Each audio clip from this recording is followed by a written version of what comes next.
여러분, 최근에 눈물을 흘리신 적이 있습니까? 언제 마지막으로 눈물을 흘리셨습니까? 어떤 분들은 눈물이 거의 없는 분들이 있습니다. 제게 말씀하시기를 아무리 슬퍼도 눈물이 나지 않는다고 하십니다. 반면에 어떤 분들은요, 너무 잘 우시는 분이 있어요. 주로 언제 우느냐고 물었더니 드라마만 보면 운대요. 정말 눈물이 그냥 나온대요. 감정이 풍부하죠. 그럼 우리는 왜 울까요? 눈물은 단순한 감정의 표현이 아닙니다. 눈물에는 우리의 사랑이, 또 우리의 아픔이, 우리의 간절함이 담겨져 있습니다. 여러분은 사랑하는 사람을 잃고 슬퍼서 울은 적이 있습니까? 너무 힘들고 억울해서 눈물을 흘렸던 적이 있습니까? 혹시 기도하다가 하나님 앞에서 뜨거운 눈물을 쏟아낸 적이 있습니까? 어릴 적 어른들은요, 이런 말씀을 하시더라고요. 남자는 평생 3번만 운다. 평생 3번만 운다? 태어날 때 한 번, 부모님이 돌아가실 때 한 번, 나라가 망할 때 한 번, 이렇게 남자는 3번만 우는 거야. 또 그러더라고. 유교적인 이 문화권에서는요, 그만큼 감정을 절제하는 것이 미덕으로 생각했었습니다. 그런데요, 저는요, 정말 매주 여러분과 함께 예배를 드릴 때마다 눈물이 나옵니다. 오늘 본문에는요, 예수님께서 눈물을 흘리시고 계십니다. 35절에 보니까 예수께서 눈물을 흘리시더라. 여러분, 성경에서요, 예수께서 눈물을 흘리신 장면이 몇 번 나오는지 아십니까? 3번 나옵니다. 그래서 오늘 우리는요, 예수님의 3가지 눈물의 의미를 좀 살펴보고자 합니다. 그리고 우리도 하나님 앞에서 어떤 눈물을 흘려야 하는지 좀 깨닫고자 합니다. 예수께서 눈물을 흘리신 첫 번째 장면이 오늘 본문에 나와 있죠. 예수님의 눈물을 본 유대인들은요, 이렇게 반응하는데요, 36절입니다. 이에 유대인들이 말하되 보라, 그를 얼마나 사랑하셨는가. 그러니까 예수님의 눈물은 나사로와 그의 가족들을 진심으로 사랑해서 흘리는 눈물이었다는 거예요. 그래서 저는 이 예수님의 눈물을, 첫 번째 눈물을 사랑의 눈물이라고 명명해 보았습니다. 사랑의 눈물. 예수께서 이 사랑의 눈물을 흘리게 된 상황은 어떤 상황이었을까?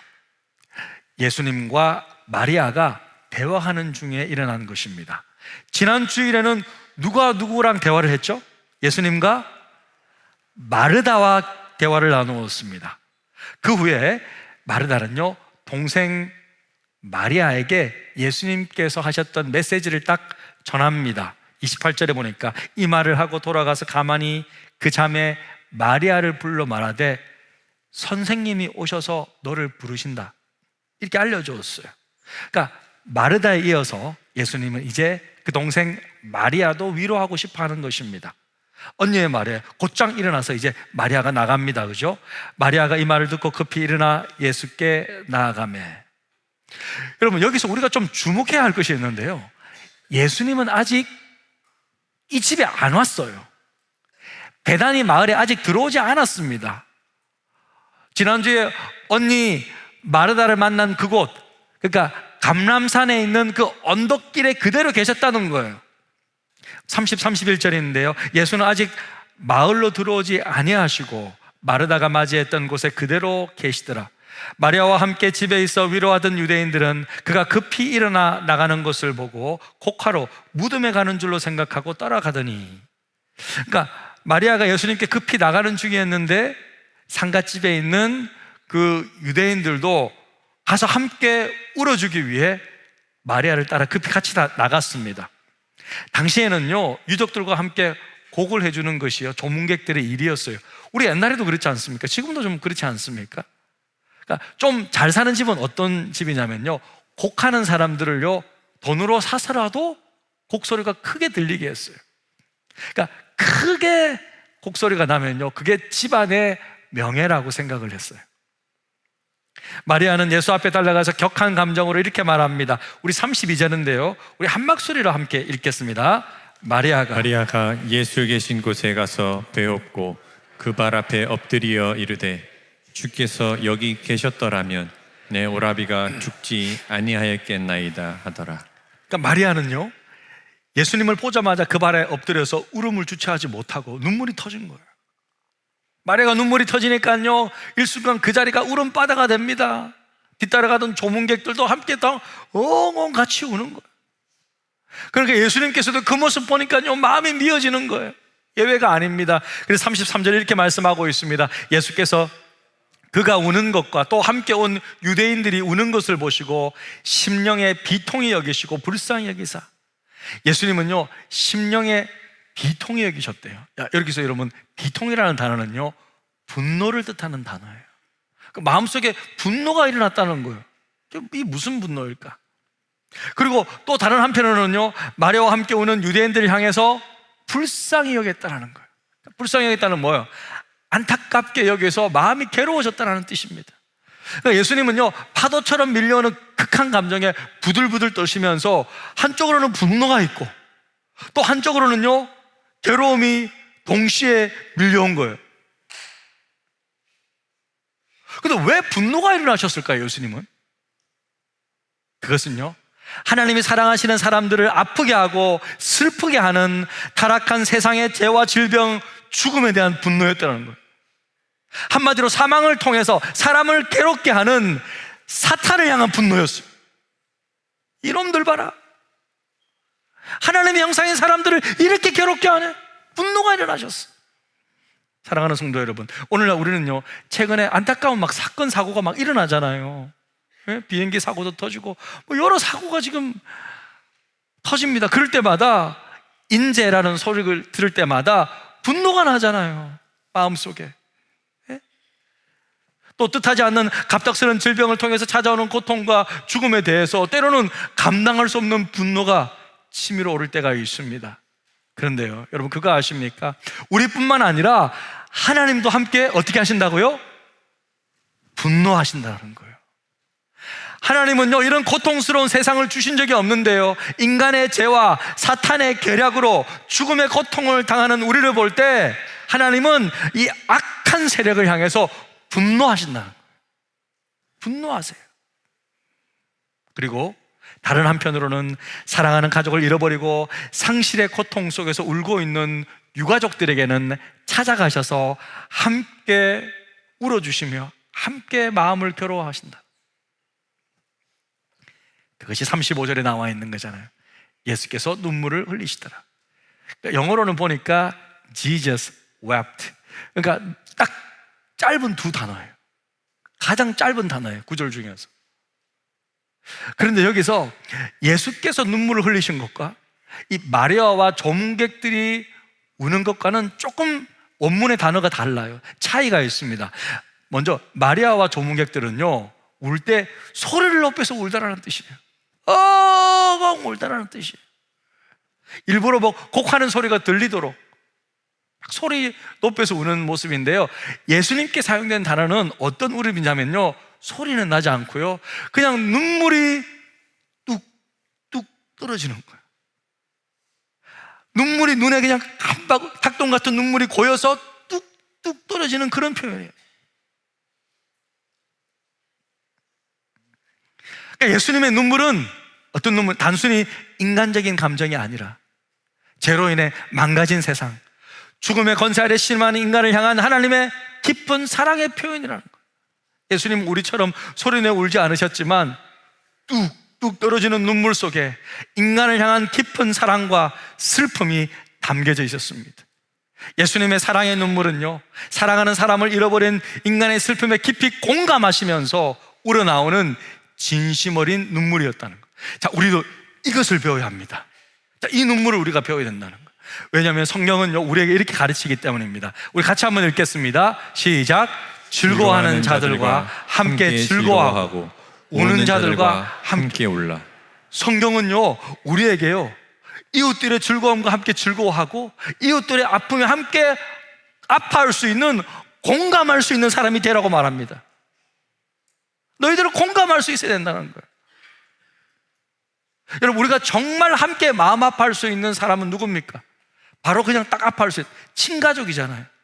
우리의 친가족이 아파하면 같이 눈물이 나잖아요. 교회가 바로 그런 가족이라는 거예요. 교회 가족들이 딱 아파하면 함께 그 소식을 듣고 하면서 함께 눈물을 흘릴 수 있어야 된다고 가르치고 있다. 아픔을 함께 공감할 수 있어야 된다고 말합니다. 여러분, 사람이요, 너무나도 엄청난 고통을 당하잖아요. 너무나도 엄청난 일을 당하면요, 그 어떤 것도 위로가 되지 않을 때가 있어요. 그러니까 어설픈 위로의 말이 더욱더 큰 고통을 안겨줄 때가 있습니다.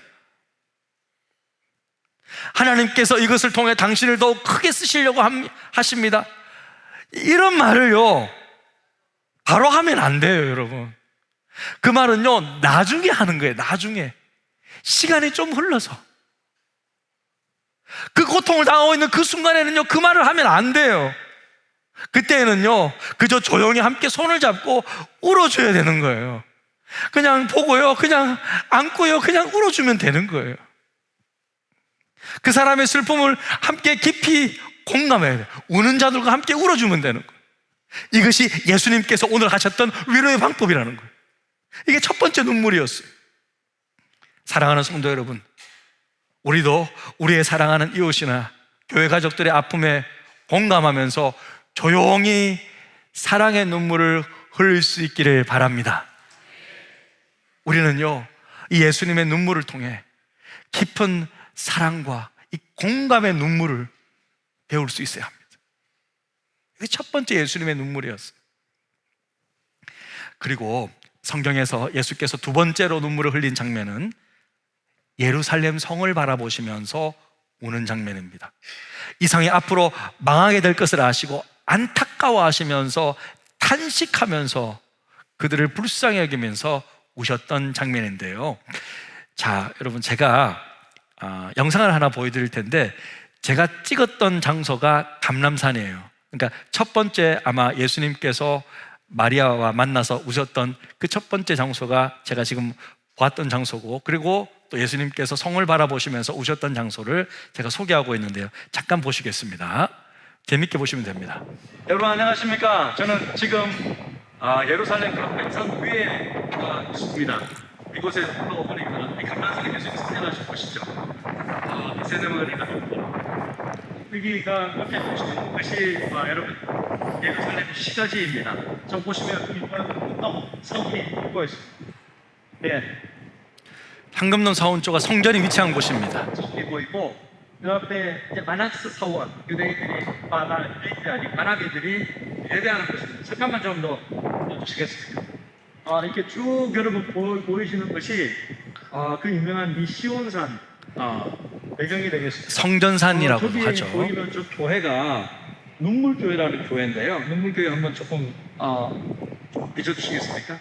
예수님께서 저곳에서 저 앞에 있는 성전을 보시면서 눈물을 흘리셨다.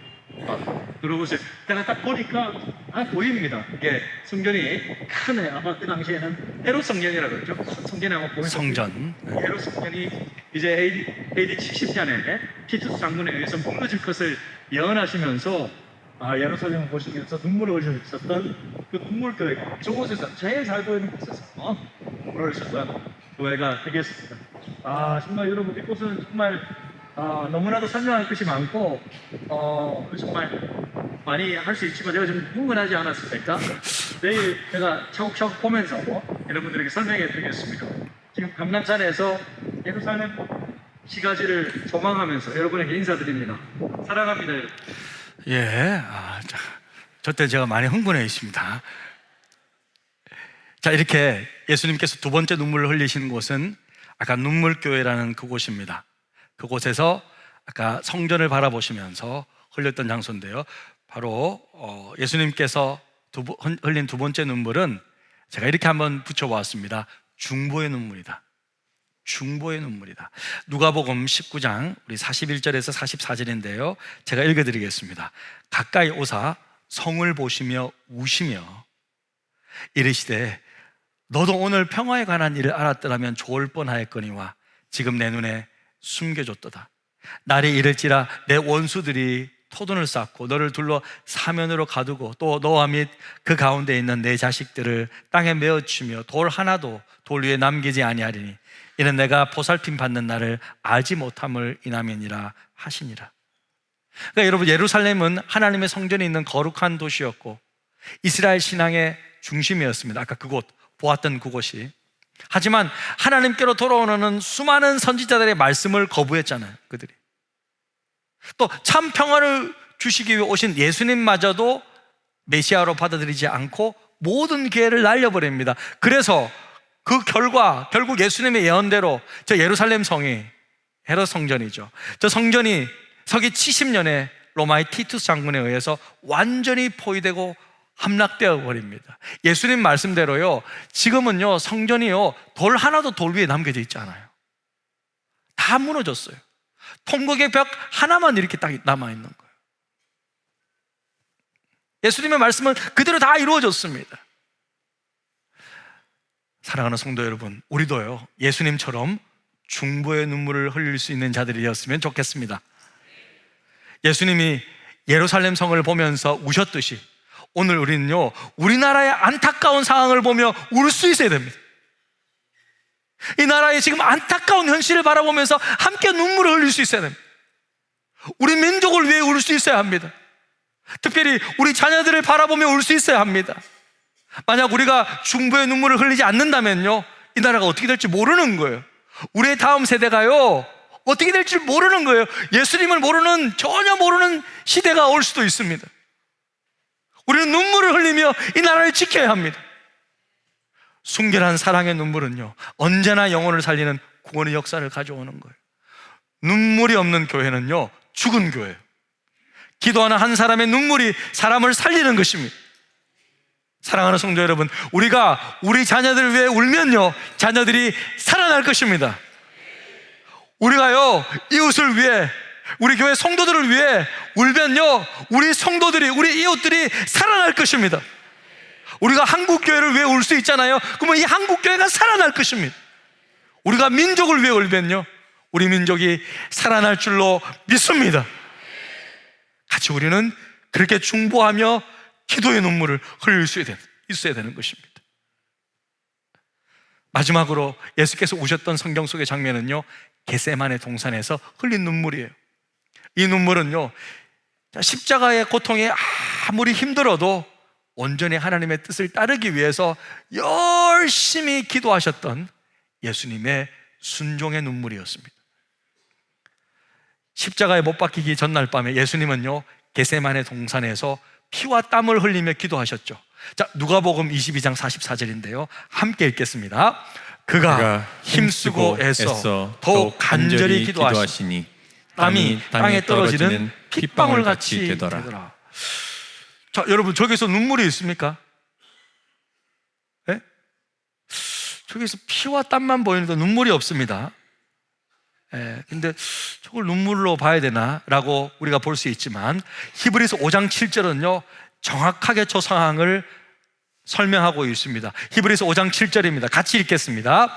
그는 육체에 계실 때에 자기를 죽음에서 능히 구원하실 이에게 심한 통곡과 눈물로 간구와 소원을 올렸고 그의 경건하심으로 말미암아 들으심을 얻었느니라. 예, 그렇습니다. 예수님은 겟세마네에서 심한 통곡과 눈물로 땀방울이 핏방울이 되는 것처럼 정말 기도하셨습니다.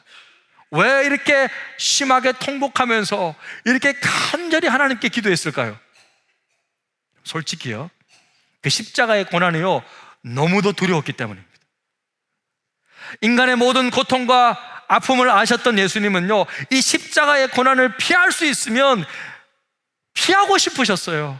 그래서 하나님 앞에 솔직하게 이렇게 기도합니다. 내 아버지여, 만일 할만하시거든 이 잔을 내게서 어떻게 해요? 지나가게, 피하게 해주십시오. 이렇게 기도했어요. 여러분, 이게 사람이잖아요. 사람이라면요 누구나 극한 고통을 피하기를 원하지 일부러 나는 고통받아도 상관없습니다, 내 몸에 못 좀 박아주십시오, 이런 사람 누가 있어요? 그런 사람 아무도 없어요. 어떤 분은 생각하기를요 예수님이 모든 인류를 구원하시기 위해서는 그 정도는 감수하셔야지 어떻게 저렇게 두려워서 피하려고 저런 기도를 하셨지? 예수님도 그냥 인간이시네? 자, 이렇게 생각을 하시더라고요. 그런데요, 그 생각이 맞습니다. 예수님도 인간이십니다. 인간이시라니까요. 그것도 완전한 인간이십니다. 인간이신 척 하신 것이 아니라 완전한 인간으로 오셨습니다. 예수님은요, 완전한 하나님이시지만 또한 예수님 완전한 인간이십니다. 저는 예수께서 하나님 앞에서 이렇게 정직한 모습으로 기도하신 것 때문에 예수님을 더욱 신뢰하며 믿게 되었습니다. 예수님은요, 십자가의 고통을 아셨거든요. 육체적인 고통뿐만 아니라 하나님 아버지와 단절되는 그 고통을 아셨단 말이에요.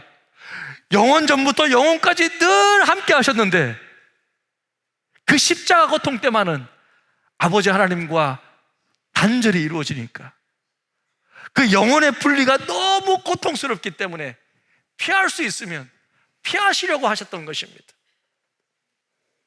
겟세마네에서 예수님은 땀이 피가 되도록 눈물을 흘리며 기도하셨습니다. 그런데 그 기도의 결론이 뭐죠? 자, 이렇습니다.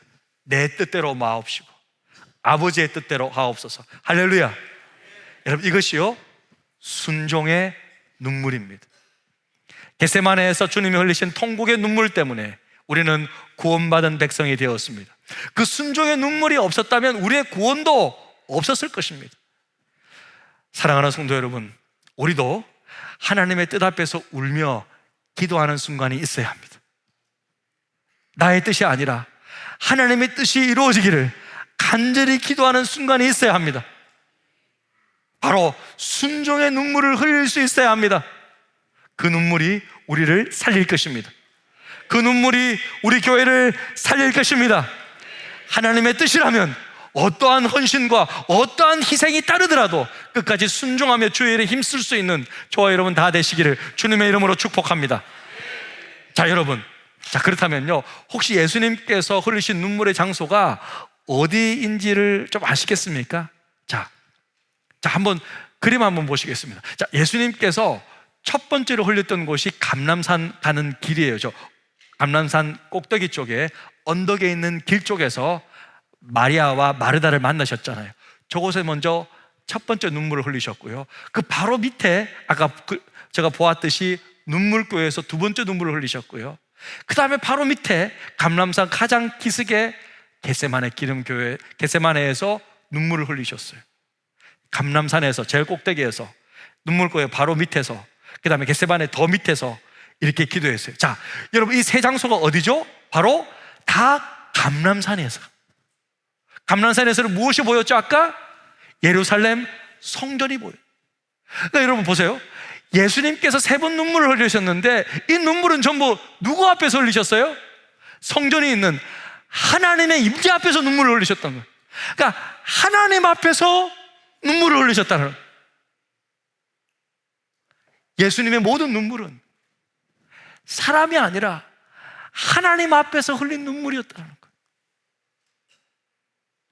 그 사랑의 눈물, 그 중보의 눈물, 그 순종의 눈물은 전부 아버지 하나님 앞에서 흘렸다. 자, 그렇다면 우리도 마찬가지라는 거예요. 사랑하는 성도 여러분, 우리가 만약 교회 가족들의 고통과 아픔을 함께하면서 공감하면서 눈물을 흘리잖아요.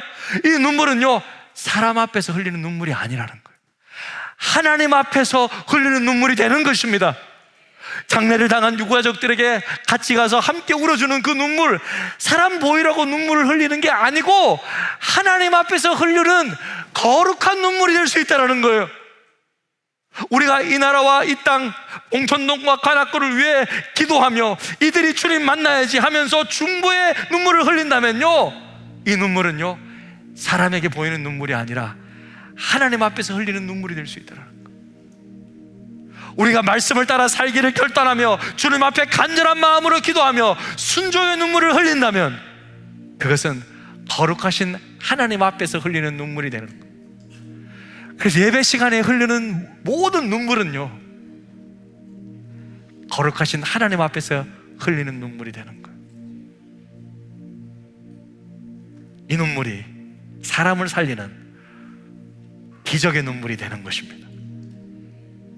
그래서 시편 기자는 이렇게 고백합니다. 눈물을 흘리며 씨를 뿌리는 자는 기쁨으로 거두리라. 울며 씨를 뿌리러 나가는 자는 반드시 기쁨으로 그 단을 가지고 돌아오리라. 할렐루야. 사랑하는 성도 여러분, 우리의 눈물이 예수님의 눈물같이 하나님 앞에서 흘릴 수 있는 눈물이 되기를 축복합니다. 결국 예수님의 눈물은요, 죽은 나사로를 살리는 기적의 눈물이 되었습니다. 우리가 하나님 앞에서 주님의 마음을 품고 사랑의 눈물을 흘릴 수 있고, 이 땅을 위해 중보의 눈물을 흘릴 수 있고, 말씀에 따라 순종하기 위한 순종의 눈물을 흘릴 수 있다면 우리의 이 눈물은요, 기적의 역사가 될 것입니다. 그리고 먼 훗날 주께서 우리의 이 눈물을 닦아주실 것입니다. 모든 눈물을 그 눈에서 닦아주시는, 다시는 사망이 없고 애통하는 것이나 곡하는 것이나 아픈 것이 다시 있지 아니하리니 처음 것들이 다 지나갔음이로라. 할렐루야. 이 놀라운 은혜의 축복이 우리 모두에게 있기를 주님의 이름으로 축복합니다. 아멘. 이 시간 말씀 생각하면서 이 찬양으로 기도의 자리로 나아갔으면 좋겠습니다.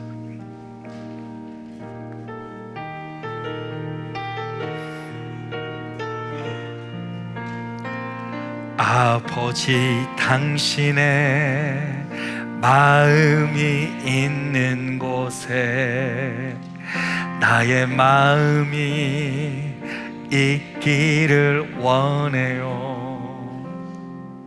아버지, 당신의 눈물이 고인 곳에 나의 눈물이 고이길 원해요. 아버지, 당신이 바라보는 영혼에게 나의 두 눈이 향하길 원해요. 아버지, 당신이 울고 있는 어두운 땅에 나의 두 발이 향하길 원해요.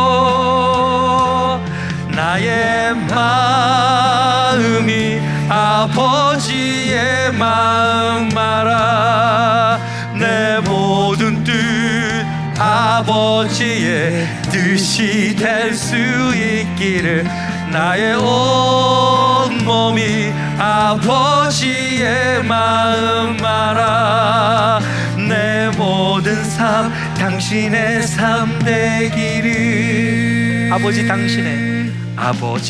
당신의 마음이 있는 곳에 나의 마음이 있기를 원해요. 그렇습니다. 아버지, 당신의 눈물이 고인 곳에 나의 눈물이 고이길 원해요. 아버지, 당신이 바라보는 영혼에게 나의 두 눈이 향하길 원해요. 아버지, 당신이 울고 있는 어두운 땅에 나의 두 발이 향하길 원해요. 나의 마음이 아버지의 마음 알아 내 모든 뜻 아버지의 뜻이 될 수 있기를 나의 온 몸이 아버지의 마음 알아 내 모든 삶 당신의 삶 되기를 나의 마음이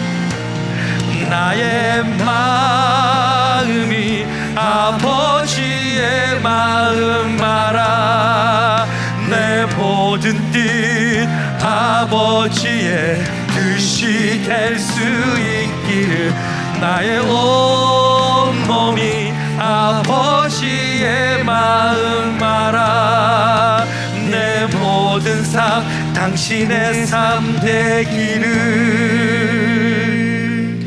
나의 마음이 아버지의 마음 알아. 내 모든 뜻 아버지의 뜻이 될 수 있기를. 나의 온 몸이 아버지의 마음 알아. 내 모든 삶 당신의 삶 되기를.